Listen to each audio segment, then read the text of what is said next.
நம்ம வீட்டில் சமைக்கிறோமோ இல்லையோ முதல்ல டீயை போட்டுறணும். டீ போடுறதுக்காண்டி பாலை ஊற்றி அடுப்பில் போட்டாச்சு.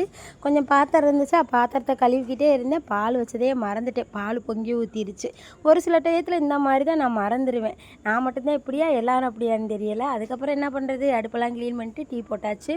பாப்பா 2 பேருக்கும் காப்பரிச்ச லீவ் முடிஞ்சு ஃபஸ்ட் டே ஸ்கூலுக்கு போகிறாங்களா, அதனால் ஏதாவது ஸ்பெஷலாக செஞ்சு தர சொன்னாங்க. நம்ம வீட்டில் என்ன ஸ்பெஷலாக இருக்குது, என்றைக்கோ வாங்கி வச்ச நூடுல்ஸ் இருந்துச்சா, சரி தந்தூரி நூடுல்ஸ் செஞ்சு கொடுக்கலான்னு சொல்லிட்டு நூடுல்ஸை வேக வச்சு எடுத்தாச்சு.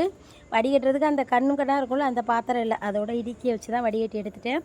நூடுல்ஸ் செய்கிறது ஒன்றும் பெரிய விஷயம் கிடையாது. எண்ணெயை ஊற்றிட்டு கட் பண்ண கார்லிக்கு அப்புறம் வெங்காயத்தை போட்டு நல்லா வதக்கிட்டு அதில் 3 முட்டையை உடச்சி ஊற்றி நல்லா ஃப்ரை மாதிரி பண்ணிவிட்டு தந்தூரி மசாலா சால்ட் ஆட் பண்ணிவிட்டு நம்ம வேக வச்சுருக்க நூடுல்ஸையும் கொட்டி கிண்டுறோன்னு வச்சுக்கோங்களேன். தந்தூரி நூடுல்ஸ் வேறு லெவலில் ரெடி ஆகிடும், சூப்பராக இருக்கும்.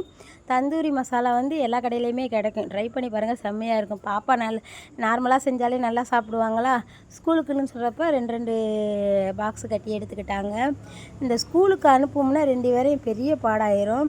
ஒரு வழியாக ஸ்கூலுக்கு கிளம்பிட்டாங்க. நம்ம வேலைக்கு போகணுமா, அதனால் வேகமாக வேலை செய்யலாம்னு சொல்லிட்டு வீட்டை பெருக்கிட்டு தொடச்சிட்டு சாப்பாடை தான் அடுப்பில் வச்சேன். ஓனர் கால் பண்ணிட்டார், ஸ்டாக் இல்லை இன்றைக்கி, அதனால் வேலைக்கு வர வேணாம், லீவ் எடுத்துக்கிறேங்கன்னு. வேறு என்ன, வேலையெல்லாம் முடிச்சுட்டு ரெஸ்ட் எடுக்க வேண்டியதான். வீடியோ பிடிச்சா லைக் பண்ணுங்கள், சப்போர்ட் பண்ணுங்கள், பாய்.